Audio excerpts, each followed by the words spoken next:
there's still so much opportunity once you're in a pause. And I think the thing that has gotten terrible publicity is that your interests are going to die in motherhood, that your goals are going to die in motherhood, and that your network's going to die. And actually, there is a strategic way of mitigating the risk to your next career or returning, but also in a very deep and profound way to have, now that you've checked the ego in the door, to open yourself up to new opportunities and experiences.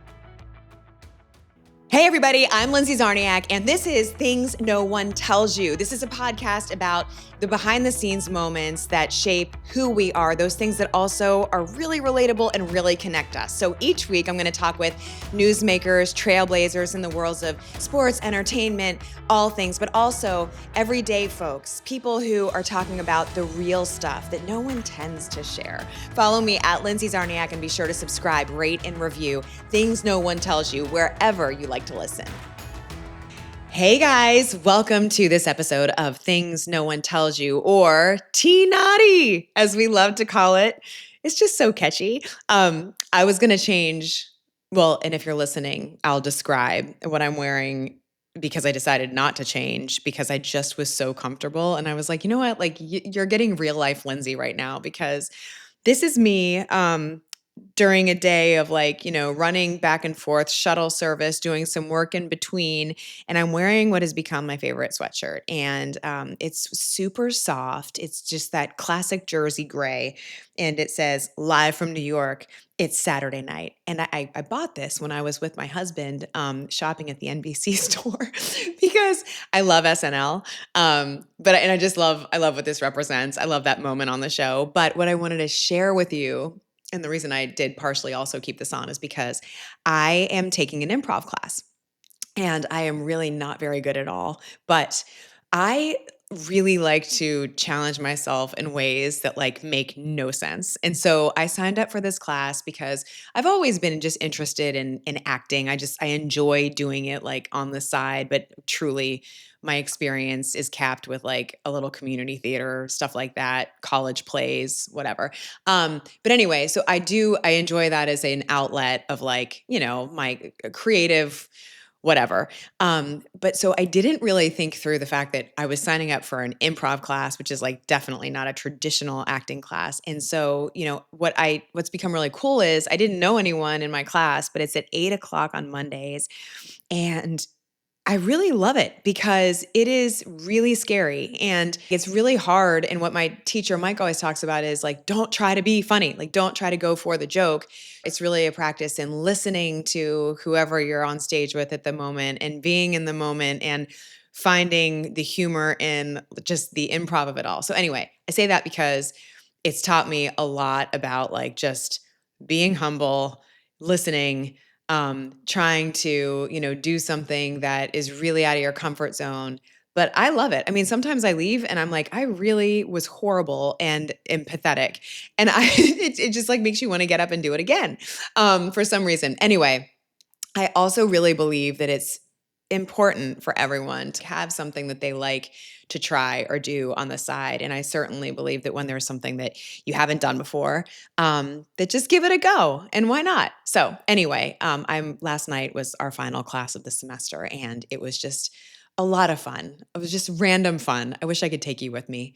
Maybe we'll do a podcast from there sometime. But anyway, I am really, really excited about this episode because this tackles something that I have been thinking about a lot, which really kind of boils down to balance. And my guest, Neha Ruch, I was so obsessed with having her as a guest on this podcast because I saw her doing Drew Barrymore's show. And when I realized what they were talking about, I literally was like, oh my gosh, this is amazing. And the reason is Neha Ruch wrote a book, and this is where I saw her talking about it on Drew Barrymore.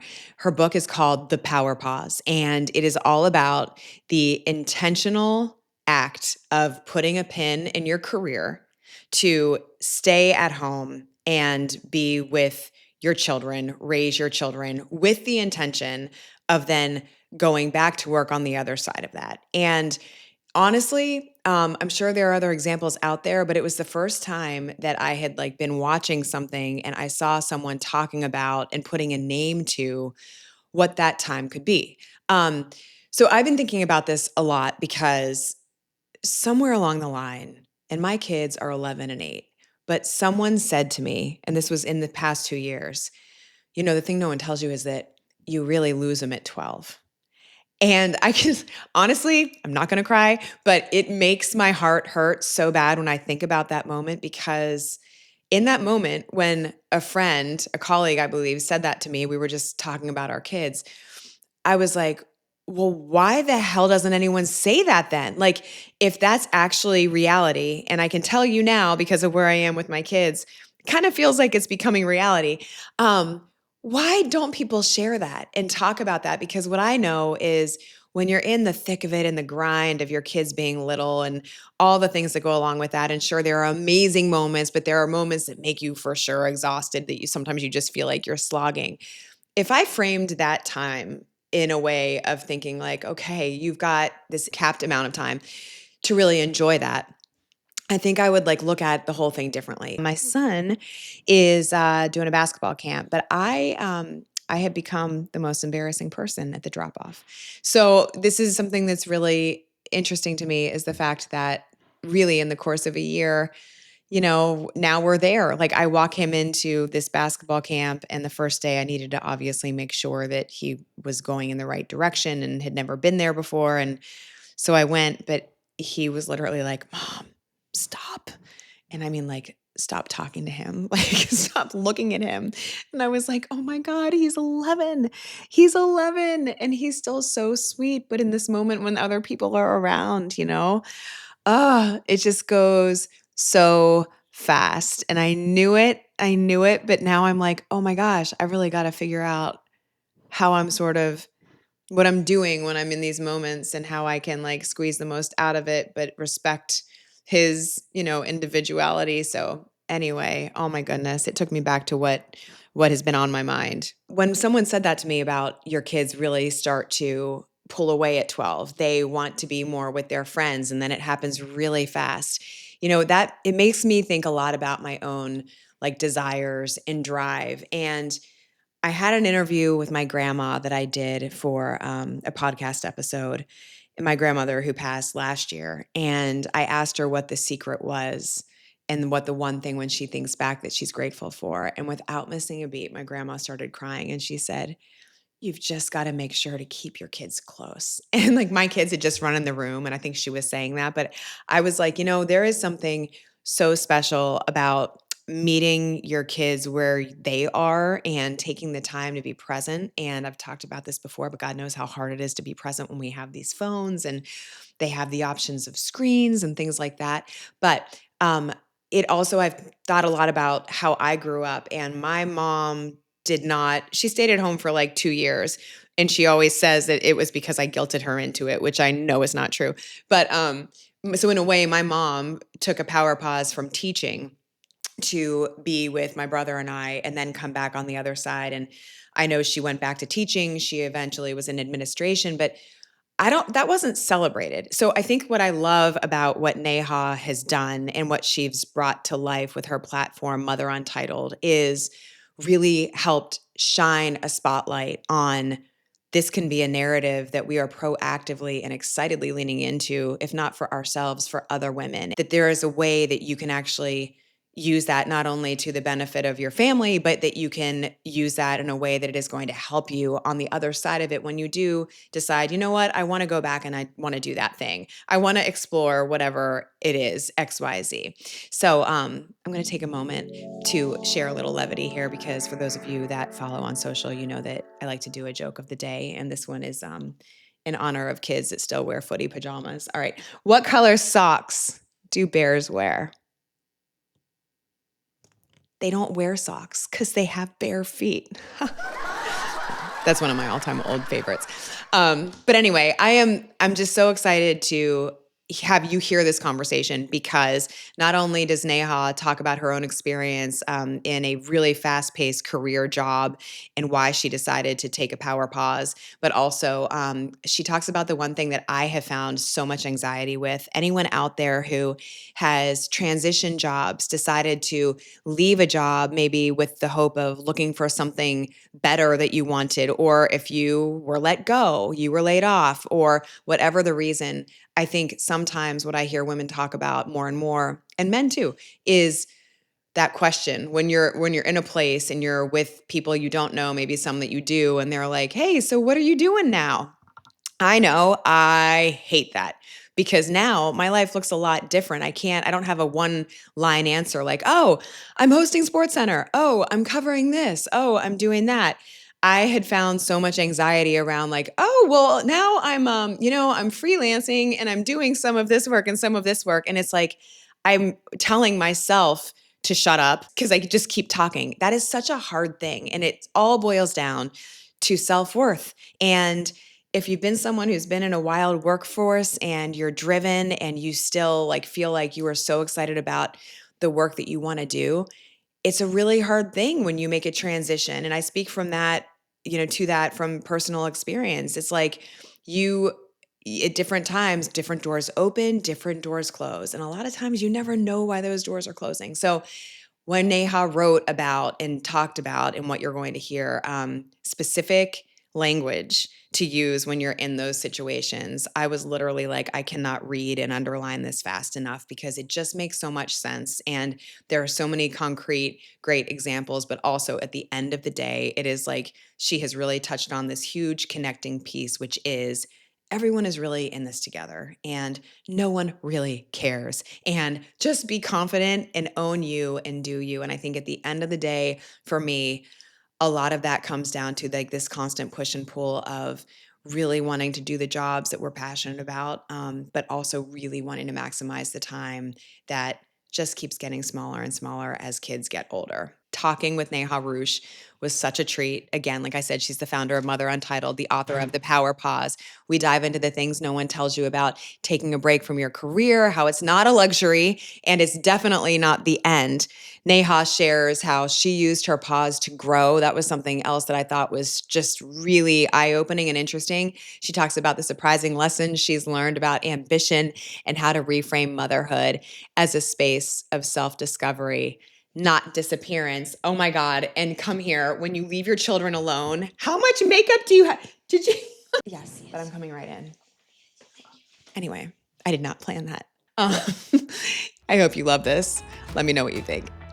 I am so excited to introduce all of you, if you don't know her already, to Neha Ruch. Neha, thank you so much for joining me. I just have to share out of the gate that when I heard about The Power Pause, your book, and when I read more about Mother Untitled, it was like this magnetic force pulling me to it for so many different reasons. Because I just love what you're doing, the narrative of working women taking a pause with the intention of coming back even better on the other side.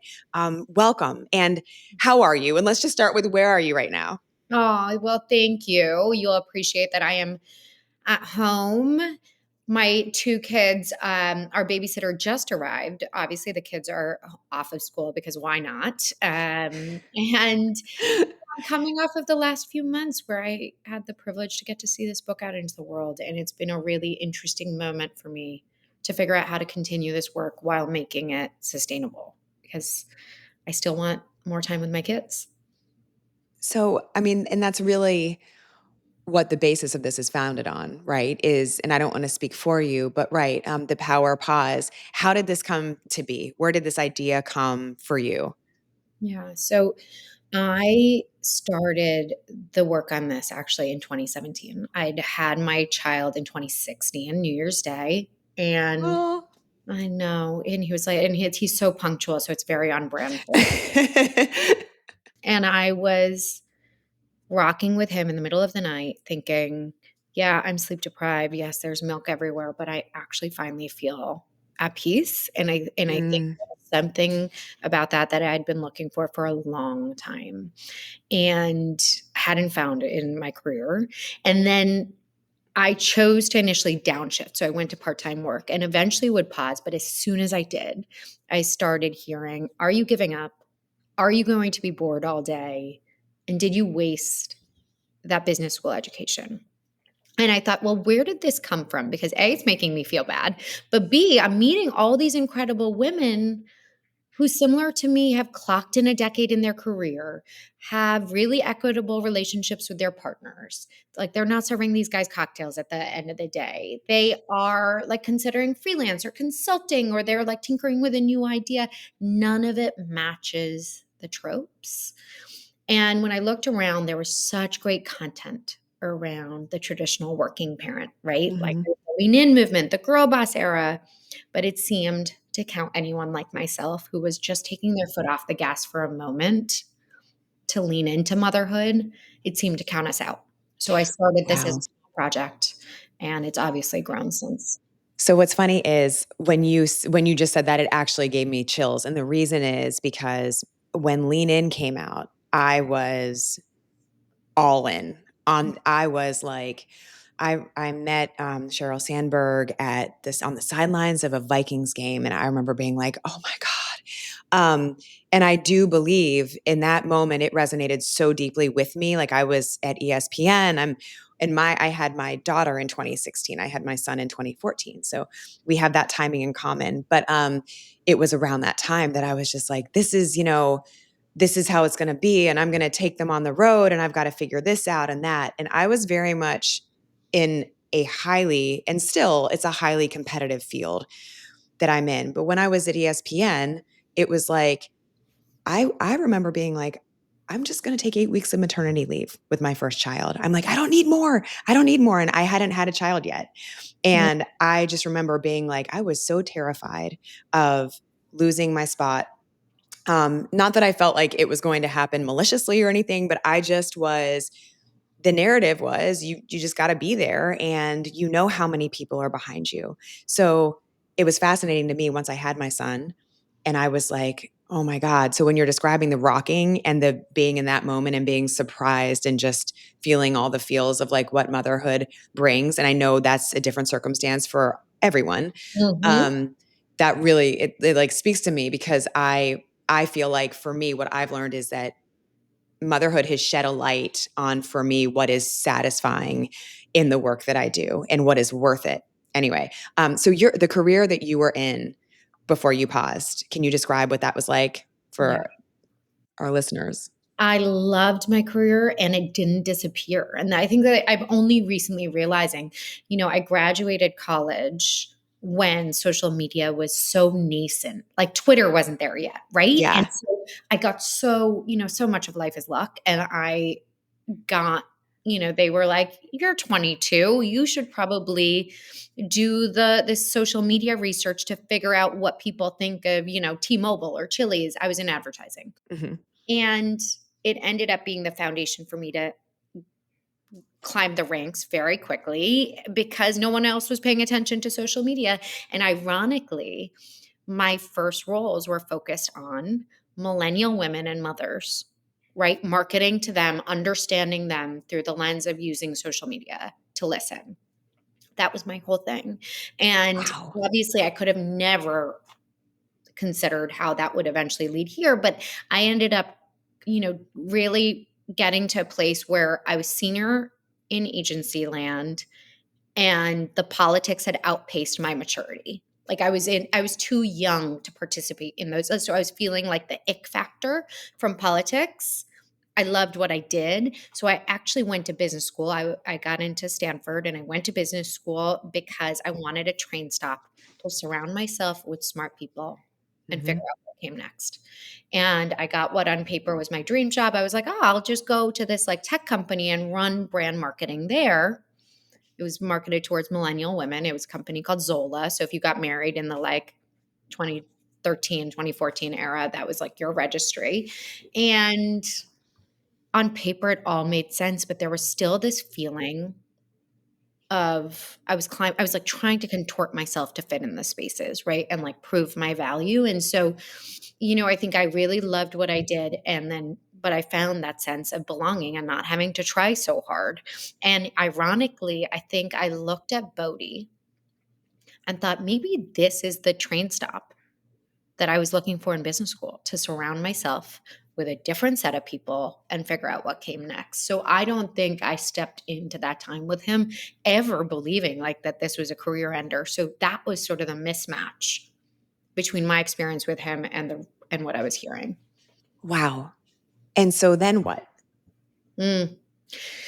So then I had, I started this. So I was consulting. I was at 2 days a week in office at first, and because I went part time, and then I Mhm. had and I started to meet these women and think, well, I want to shine a light on you, like you, Caroline, who was in merchandising and just got laid off, and you're freelancing, but you're at home with your kid. Or you, her name was Susie K, and she had been at HSBC. She was a banker, and she just didn't want to fly to Hong Kong anymore with a little baby. And she was like, "I've clocked in my 12 years. I know I can go back." I built, and I wanted those stories to be told, because that did not match the sort of stay-at-home mom perception of being shut in or having tripped and fallen into motherhood without experience. And I felt like we needed a rebrand of the woman pausing their career so that no one else had to feel like when they paused,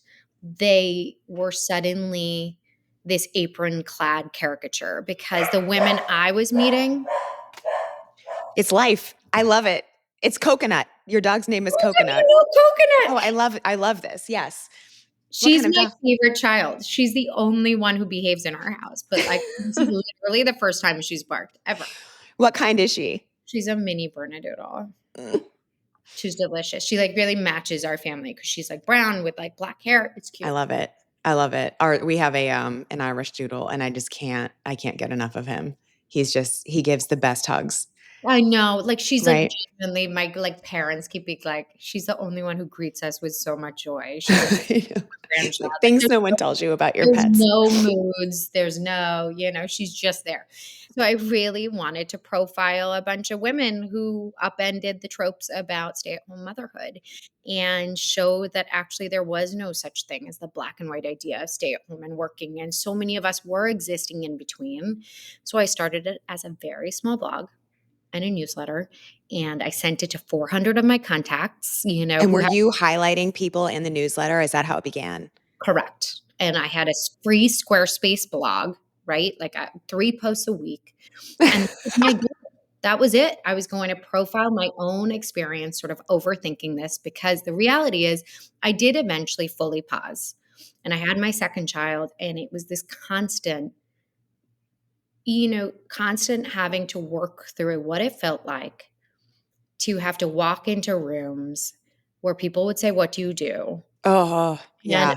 I would either word vomit on them, or as soon as I said, "I'm home with my kids," I would be like, their eyes would glaze over, or, like, be like, "That's so sweet. I could never do that." I really spent those years, and I'm so glad I had those years building the work alongside having actually paused, even though at the time I would really struggle with, like, looking around and being like, "Oh, that platform's growing so much, and this conversation is so important, but it can't be that big because I'm still choosing to be at home with my kids." And there's an irony of starting the first platform about women pausing when you're on a pause. And yet I'm so glad, because every one of the chapters of the book is having run into an issue and having had to overthink it to come up with the language that I would feel good about. When you talk about, people asking you about, "What are you doing?" One thing that I love about what you've written is you actually have thought through and give specific examples about how to phrase that conversation. And look, I think this conversation, I am hoping, because I know that the people that are listening to this, they are moms. They are also, I'm sure, folks that are not mothers. They are women who have chosen to stay home. There are women who have continued to work. But I do really believe that what you've hit upon is, and like through this this topic, you have come across and provided really valuable ways for people who are in all spheres of that. Because when I'm reading through like the specific examples you have of like, keep your answer succinct, pick your Mm. words carefully. And you said, I like to say, I get to be home with my kids. And literally, when I was reading this, and I'm like, oh, I get to be home with my kids. And you would have started with, right now, I am home with my kids. I just think like, it is so much in our framing. It's so much of our overthinking. You've hit on overthinking already. And it's, I don't know, being in that, right, being in that room. So I do think one of the big questions, and I also really want to talk about when you discuss if someone chooses to do the power pause, the financial conversations that you can have and what that looks like. But in terms of taking the pause, what do you think women should really be thinking about if they're on the verge of making that decision, if they're trying to make the decision? What are the key things that you've learned that you think are really important? Yeah, I think three pieces, right? One is I want you to take this sense that you are giving up on your ambition and your feminism and put it away. Right. I think that that is one of the things that haunts women when they're making a career shift, especially if they have gained so much self worth and experience in climbing the ranks, this idea that they are somehow giving up. No, all of that incredible experience goes with you. Like all of that, those accomplishments do not evaporate. I want you to think about this as another layer of non traditional experience that you're putting on top of that identity, right? Like your identity includes you are a 10-year brand marketer, that goes with you. Now you're going to include these sort of other ways in which to explore and layer onto that. Your ambition is not defined solely by that title. It's also defined by just the determination to do things aligned with your values and have the trust that it's going to keep adding, right? Um, we can get into feminism more, but I think the second piece is the financial piece that I think so often we assume, by the way, that stay at home motherhood or career pauses are a luxury. I want to dispel the idea that one side, whether you're working or stay at home, is a luxury, right? Because when we associate one side with that word, we deem it less worthy of support and we deem it less worthy of value. And, I think one of the fears that when women pause, they're like, am I giving up on my financial independence? And it is a risk, right? And I think it's really important that women or men who are preparing for that pause spend at least 6 months preparing with their partner ahead of time. And so they're having conversations at that point about what do we want or need for this chapter in our life.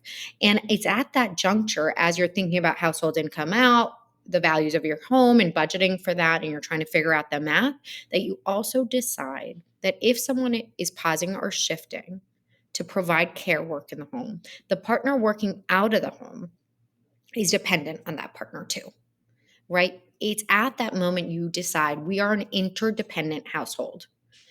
The partner working out of the home who can single task. I always use the example of my husband was building a tech company. He could not have gotten on that flight to San Francisco at the drop of a hat if there wasn't a security net at home that allowed him to do that, right?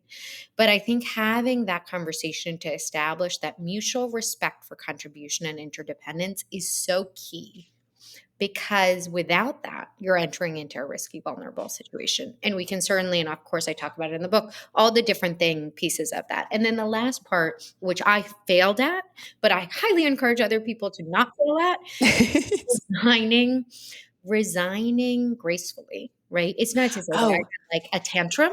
yeah. I did not. Do you mean from your job? Yes. And I just want to sprinkle in here that one of the things that I highlighted and was like, I've got to talk about this is you said nailing your dismount.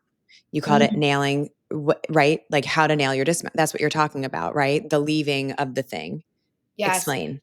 Yeah, so I feel like when you're preparing, right, you've sort of mentally wrapped your head around this is a chapter. You financially planned whether it was a financial no-brainer or not. You feel safe and protected. Then you go to resign, and the ideal resignation is what I call in the loop, or not. I call organizational behaviors call in the loop resignation, right? Which is you're keeping your manager in the loop. You're preparing with them. I think this is also a great idea for women who aren't necessarily committed to fully pausing to consider this is the moment where you are working with your manager and saying, am I trying to optimize for less stress or more time with my child? And maybe that means I'm going to consider, what are my other options? Is it going part-time? Is it mapping my work day to the school day, right? This is where you and your manager might be able to explore other options besides the full pause, because there are other options available. And I think it's important for you, or anyone who's listening, who's considering a shift, to consider all those options. Because if you do love your job, there are ways in which to talk to mentors, to talk to other people outside of your particular employer, and see what else might be available to you. If you still want to pause, then the in the loop model would be keeping your manager and anyone else related to the decision abreast, so that it's not like I'm dropping in and saying I'm giving you my 2 weeks. They're sort of bought into the process, and then you're essentially networking on your way out. Because meaning you're having coffees with everyone from the executive assistant that you loved to someone in another department that you really enjoyed getting to know. God, They I failed so bad. I know. Like, Yeah, keep going. yeah, because they are your bridge back, right? They are the way in which, if you choose to return to that particular industry, then you're essentially able to use those warm connections. And I think in another way, it also dignifies the time you've spent there, right? It sort of acknowledges that you've built this incredible network of relationships that belong to you. They don't belong to, Google. If you're leaving Google, they belong to you. Right.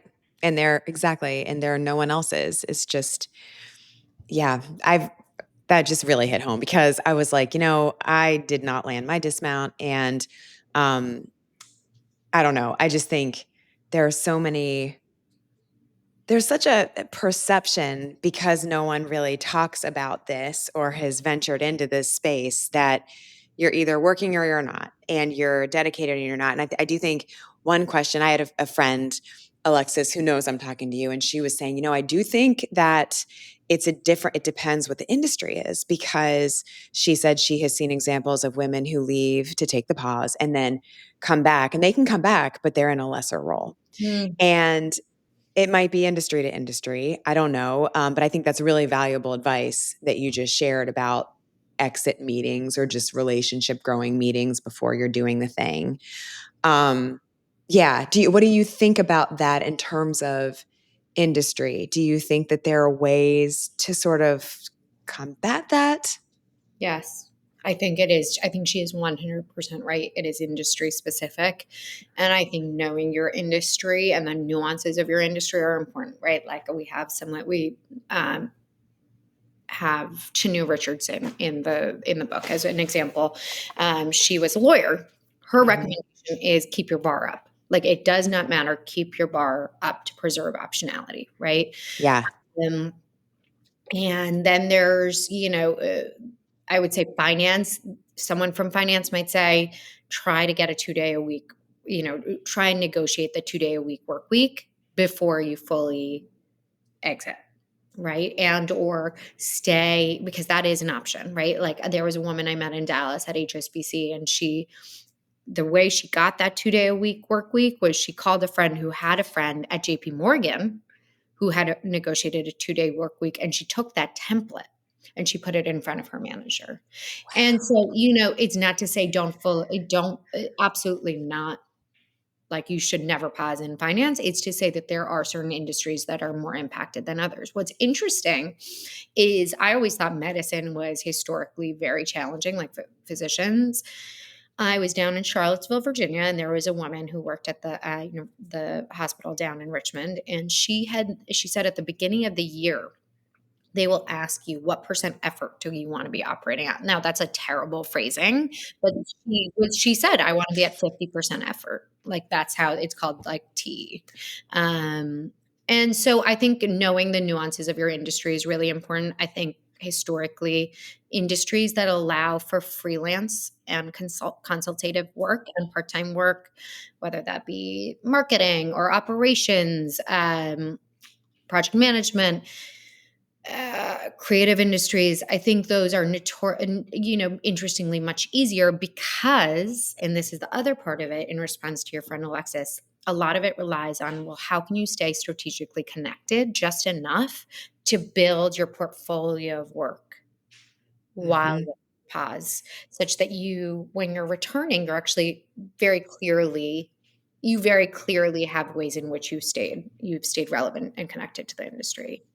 And And that's yeah, you haven't completely lost. It's not, it is easy for someone to see, oh, this person has kept up, or it's not that big of a move to see that person.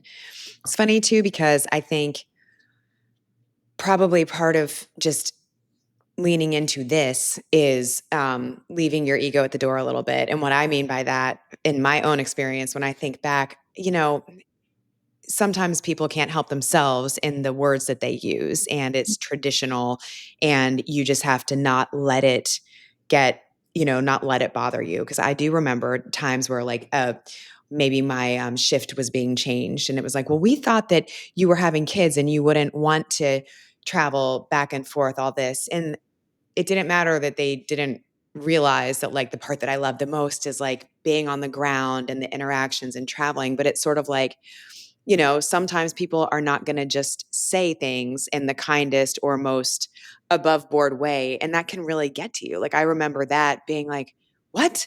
Like, and then that enhances the narrative of you're either this working mom and you're all in, or you're not, right?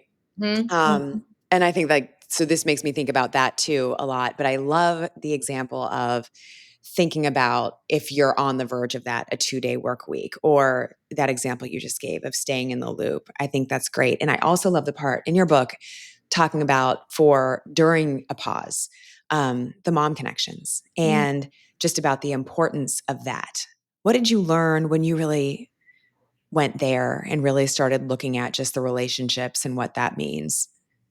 Well, I think what you're starting to get to, which I think is the other thing I would, it's a nice segue from where we were, is there's still so much opportunity once you're in a pause. And I think the thing that has gotten terrible publicity is that your interests are going to die in motherhood, that your goals are going to die in motherhood, and that your network's going to die. And actually, there is a way to, from a tactical perspective, a strategic way of mitigating the risk to your next career or returning, but also in a very deep and profound way, to have, now that you've checked the ego in the door, to open yourself up to new opportunities and experiences. So I'll use my own example, right? When you step in to a career pause and you have been on a trajectory for so long, you are going to feel lost for a second. You're going to feel like, wait a second, someone told me what success looked like before. And that was what I needed to get done to get that salary bump or that promotion. And suddenly no one's giving me that. And so the next best thing is, well, I guess my success is my kids' behavior. And like we all know that's a terrible, terrible recipe for I was this. like, oh no. You can hear my like My dog kids are crying at wonderful, my but door and my child yelling outside. And so you have to, move through that and then think, well, maybe now that I've checked my ego at the door, I can come up with my truest metrics of success. And that could be, and I always say, like, I obviously have a lot of examples in the book and guidance, but if you do nothing, if you don't get the book, write in great detail what your ideal day is going to be in 5 years. Who are you spending time with? How do you feel in your body? How do you feel in your mind? What are you working on? Because it's going to reveal to you what your truest goals are. And then you can have 3 buckets: professional, personal, and family goals, right? And professional could be meet a mom friend in a different industry every month, right? And that's what I did for a period, because motherhood, like, once you've gotten past those goals, you start thinking, well, where do I find those small, like, measurable metrics of success that move me forward? It's really available to you, right? Like that professional exploration, that Mhm. personal exploration, it can happen on the playgrounds. It can happen on play spaces. It starts with like, oh, I love your diaper bag, or I love your what pediatrician do you see? And the next thing you're like, oh, I love that role. I love that idea you're tinkering on. And I use this example of this woman, Priscilla de Muizan in California, who ended up meeting a friend of hers, a mom friend, every week in the backyard for burrito backyard sessions. And they would be sounding boards for each other every Wednesday afternoon to work through their career or to get clarity together. Or Wow. this other woman, Jacqueline, who, was sitting on the soccer sidelines, and she had been a teacher, and the mother who was standing next to her was talking about a nonprofit she was starting, and Jacqueline said, like, I can volunteer for that. I could help out with that. And so it's actually this incredible way in which to start to, once you have sort of intentional goals, whether they be really small, like my personal goal was heal reactivity. That is not a small goal, but like it could be small, like have a silly household. I'm going to have a dance party every Monday. Or if it's professional, it could be I just stay open to other opportunities that are coming up. Or when you're ready to return to work, those mom friends are actually some of your like best network to lean on to return to. That's great. You're right. And there are so many where we are right now, it's sort of like I'm seeing a lot of my mom friends who are have kids in the middle school and high school. And it's like a lot of them are thinking or have been sort of planning, if they're not working full time, on, what is the next thing? Now I'll have time to do that. Or maybe they are full time, but they're thinking about, okay, does this really still light me up? I wanted to just say one thing that I have found is I do think when I was mentioning about wanting to take like just 8 weeks of maternity leave with my son, right away when I came back, one of my first, they said, "Hey, would you come back early?" I was going to take 12 weeks, and they said, "Would you come back early at 10 weeks because we have the Indy 500 is an event that I had covered." And they said, "We would love for you to do it, and then we'll let you have the remaining time, and then come back to your studio job." And I was kind of nervous at first, but I knew I loved covering that event. And after I talked to other moms who had done it, who were working it and kind of got the lay of the land on how to do it, I was nervous about leaving my son for the first time because I just didn't know how I was going to feel. I was just so in love with this new baby. And anyway, I really discovered about myself that, whoa, when I'm in the thing and I'm traveling to this live event, it exposed to me a different side of maybe what I had done for a living that I realized, oh, this is the part of it that really drives me. Like it's being on the ground, having the rapport, the conversations with the people that are playing the game or racing in the race, whatever. It really highlighted for me. I love doing a studio job, but like this, I Hmm. left, I got there, I was pumping in a trailer, you know what I mean? Like I'm doing all the things, but I was like, I'm okay. And this is so exciting.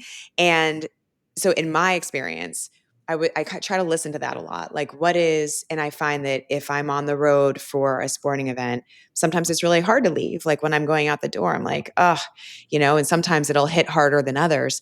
But I'm always knowing that usually that when I get there, it's like, okay, you're in it. And for me, that's something that even if it ends up that I'm doing it with however much time in between, that now is like, oh, that's the thing that it's worth it for me to miss the time, right? I don't know how much that makes sense, but I just think that's also a tool is to really understand what you would spend time away from your family for, you know? Well, that is actually so, we've talked a little bit about how you can feel intentional during a time away, like really because goals dignify time. But the other piece of this is like what you're describing, you can do whether you're working in the home or out of the home, existing in between, is that like serious self study because of like what does light you up. Because I think that that's one of the gifts of when you slow down a little bit, whether you're on, whether it's like a weekend or, 2 years, you can actually like start to tune into, well, if I'm not doing this other thing that I was always doing, well, what else is there? And I think about this woman down in North Carolina who had like a Google Doc. She had an iPhone Notes app open, and she would just write down bullets of like things that sparked her interest or conversation podcasts she would listen to that like made her like research more, or things she just felt proud of, like things she felt happy in and flow, like what you're describing. And she wrote down one of those bullets happened to be she had reorganized her son's bus route because he wasn't getting picked up And, like, she, like, felt really fulfilled. She felt, like, really proud that she'd managed to do this. It was just a small thing and kind of got buried in the list. And then when she was looking to return and I always say, like, when you're looking to return, start planning, like, a year ahead of time as soon as you feel that little Yeah. nudge. But she looks back at the list, and that bullet that seemed so random jumped out to her, and what it did was it revealed to her, like, "Oh, I'm really interested in project management." Like, I felt in flow seeing that project end to end. And that kind of thing, like you describing paying attention to, I love being out in the field. That feels worth it to me. And I think, in our research, I commissioned a survey called the American Mothers on Pause survey with 1,200 at home parents and 1,000 members of the general population. Mothers returning to work, they rank flexibility, then stress, more headspace, and then more meaning. Like Mm, top 3, and I think it's because our bar is so high.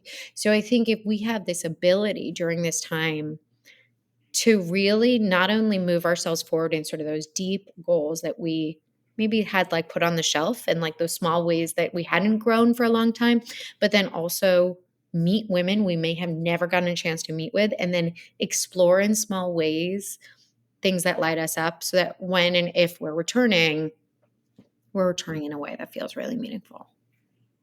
yeah, I love that. And I also, when you said that about loss, I actually had a therapist say that. And he said, you realize that when you change something, that there is actually a grief period that, and I was like, that's so interesting. But I think that's also obviously is what you've said, that things can be so tied to self-worth. And that also makes me think about, like, your upbringing. You think about, I'm just genuinely curious too, after like doing some work on this myself, like how the way that I was raised, I had an extremely loving family. And my mom's was a teacher, and my father was a journalist. But just how does the way that you were raised and what you saw impact you? And it's funny because my mom she always worked, except for she took 2 years off, when she tells me all the time that I guilted her out, and she took 2 years off. But my mom also always felt like she was just super present with Mm, me. Like, I didn't know any different. And she was also always doing these things, like making these big Halloween decorations and putting them, on the front steps, and doing scavenger hunts with us. And so I think, I don't know, there's a lot to unpack also, I think, in the way that you're raised, what you saw, and really, as much as possible, kind of pushing that away and just like thinking about truly what you've said, like, what is it in your heart that makes you, what is your balance? What do you need? What do you want? Um, I do want to ask you about the financial part of this, because I just found that I think you had so many really great points about how to plan and how to have the right conversations that are very important to have if you're choosing or considering having a pause. And frankly, I think that they're really beneficial even if you're not. Can you expand a little bit on that? And I love how you shared your experience with like your own date nights and that whole mhm. structure. We as a culture, like, shy away from money. It feels like one of those icky topics, right? But when we actually open it up between ourselves, and my husband really taught me to do this because I did not love Google spreadsheet or Excel. I mean, that wasn't my love language. And I'm not going to our like annual meetings are, they're not romantic. I would never say spreadsheets are romantic, but I will tell you that we have instituted this practice, and I talk about it in the book and share sort of templates to do this. But a Do meeting, you think it's your husband's love language, spreadsheets? I think his love language is planning together. Okay. I think my husband's might be spreadsheets, but keep Yeah, going. I This I okay. think he really loves to see our life laid out in a way that makes sense and to know that we're both bought in, and I think his love I love language is that. time. He really loves time, and forcing me to sit next to him and look at that spreadsheet is time, right? And in the beginning, it did feel like forcing, and we did it, to his credit, even before we had kids. And I think, what that allowed us to do right away, as soon as we got married, was to think of ourselves as an organization, right? Like an organization that was joint, and it was a household, and we were going to run it in a way that we treat our businesses with so much respect. We were going to do that at home. And so to this day, we still Love have like that. January meeting. And basically, we will look at this is the income in.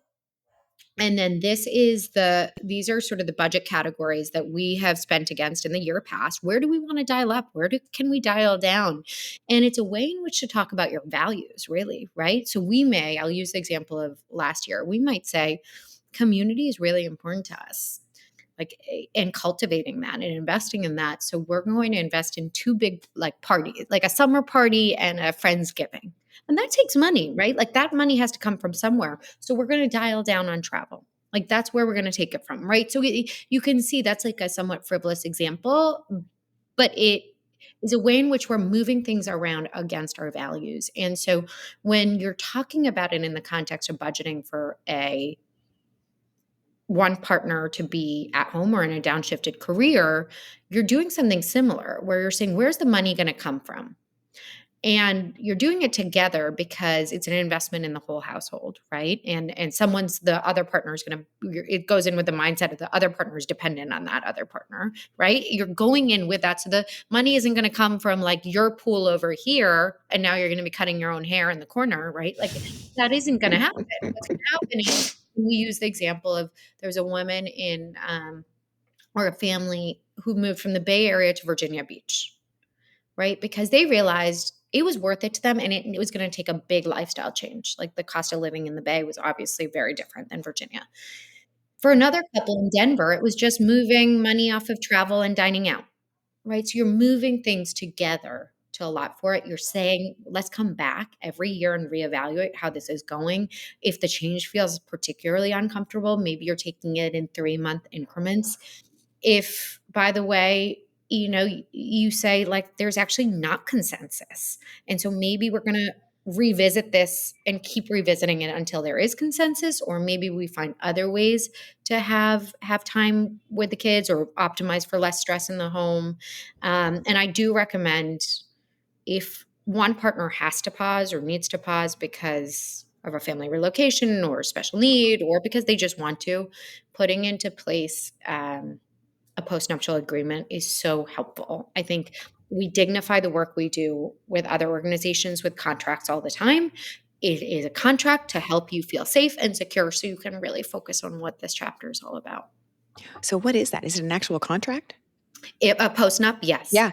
Yes, yeah. And we have a guide to do it on the site that we did in collaboration with Fair Play, Eve Rodsky's work around valuing unpaid labor. And it is a way in which to essentially talk about if things were to go south, how in a legally binding way would the other partner's finances be protected. Awesome.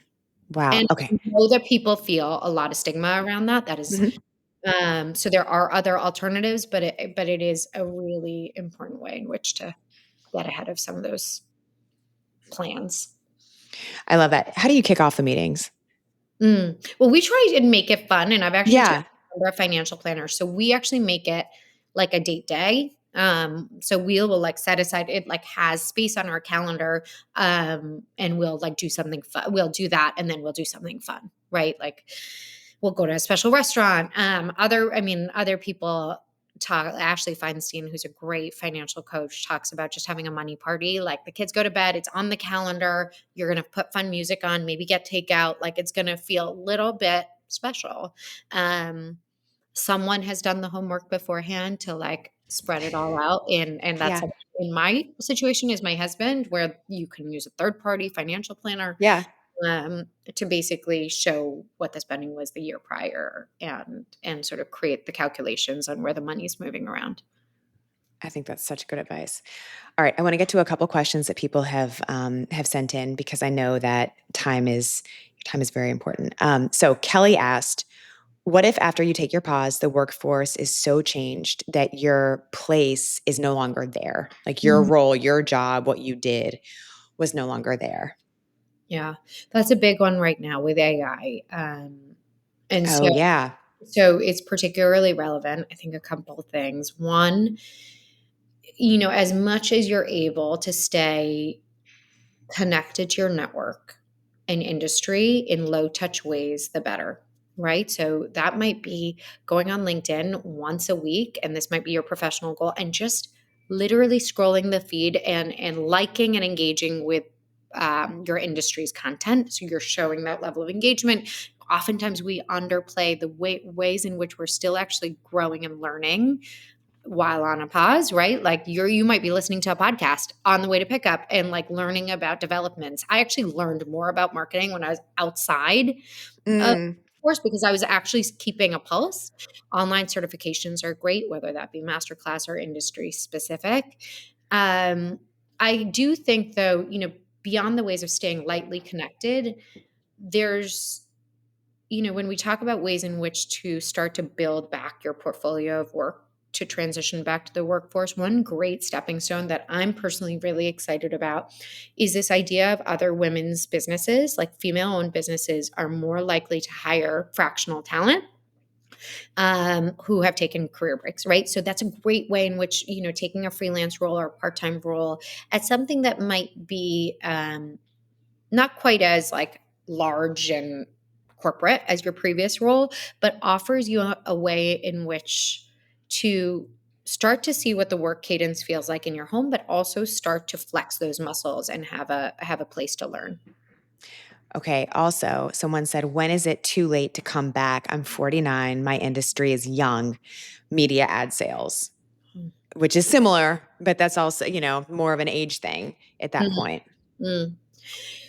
You know, historically, 5 years and under for a career pause, like you have for every year you've been out, the stakes change in terms of how easy it is to be able to transition back to the workforce. But I do highly recommend, if you've been gone for a while and you're in an industry that is hard to crack back into, considering a return to work coach or return to work program.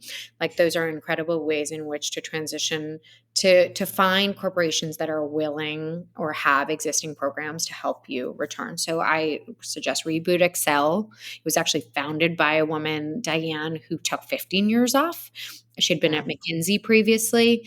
So they work especially with people who've taken extended pauses to help build back and coach on how the workplace in their particular industry has changed. Okay, Neha, before we wrap, tell us where we can find more of this, the power pause, and what you're working towards. You've created such a powerful program. What else? Like, what's Do. next?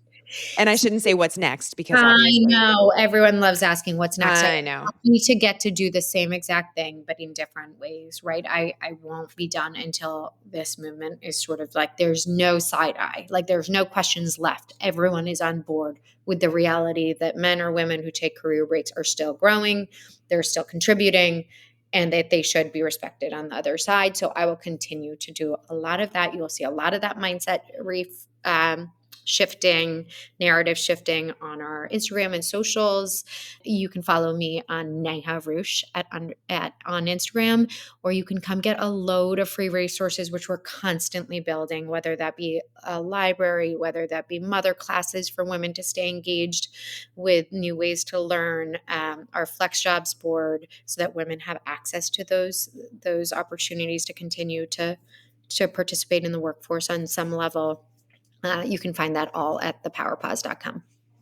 I have one more question because when we chatted briefly about not liking the terms, for me it's passion project, because I think that just sounds a little bit like it's your little thing. And what was the one you said? There was something like, Lifestyle project, little blog, yeah, like just Instagram thing. in your research, how many women, or is there a number that you have observed, or a percentage of women who did one thing, took a power pause, and then really became energized by something totally different and ended up doing something totally different on the other side? Because I know that you've got the research to back it, but I do really think that that's a strength of women. And partially it's like our multitasking brains, or just whatever it is. Yeah. Anecdotally, so we don't have the numbers. I can tell you that 90% of women keep themselves connected and while they're on pause, meaning that they're exploring something, they're cultivating new interests, new hobbies, they're volunteering. So they're dabbling in all those ways in which lend to new Mm-hmm. concepts coming out of that. Anecdotally, I would say if I were our audience is essentially made up of like 50% fully on pause and 50% in what we call the gray area, where they have shifted into something they can do on their own terms. Right. And that is the really exciting piece, which is that when women are shifting back, they're trying to construct ways in which to contribute and do work of meaning in ways that work for them. You're amazing. 3 things no one knows about you, real quick. I'm very messy. I cannot eat a meal I would without. never believe that. Are you serious? Yep. Yeah. Little known fact. I read the ending of a show before I watch it so that I don't feel too stressed. The world is stressful enough. You don't need friends and neighbors in succession keeping you up at night, which it does if I don't read the ending. Um, and I took a year off between high school and college, and I hiked in the Himalayas, which again, Oh my God. unbelievable if you look at me. I'm not a hiker. I don't know what I was thinking, What but was that like? it was great to bring this full circle. It was kind of like the first time went to a train stop to surround myself with interesting people and figure out what came next. Wow. Thank you so much. This has been amazing. And you're doing so much good work that is just helping so many people. So Thank you for that. Godspeed on, the landscape ahead I and can't more wait to good work. work with you. Thank you. Thank you. I absolutely love the work Neha is doing because I just think that even being able to talk to other women about this conversation, having people talk about it in general is so important. I love the narrative and the thought of really supporting other women in the decisions that they're making, but reframing what it is. And also just the tools that come out of the decision to take that power pause. And like I mentioned before I shared the conversation, just the power in what we gain during that time potentially, I think could be really, really interesting to think about. I'm a huge believer in Neha's work, and I really encourage you guys to check out her platform, Mother Untitled, and of course, to read The Power Pause. And look, even if you're in the midst of your career and you're someone who has never even considered taking a break, just having your eyes, I think, open to this and to also like just the mental mind warp for folks when they're faced with the decision of like, hey, what's going on? What are you doing? Maybe it just brings a little bit of understanding to everybody out there for these conversations. Be sure, teen naughtiers, to tune in every Thursday to hear new episodes, and we will see you next week. Thanks so much for joining me. I can't wait to see you back here next week. Please don't forget, follow and subscribe to Things No One Tells You. And of course, if you're listening on Apple Podcasts, don't forget to leave a 5-star review because that's really what helps people get more listeners. We would love to grow this community. We are so grateful that you're a part of it. See you next time.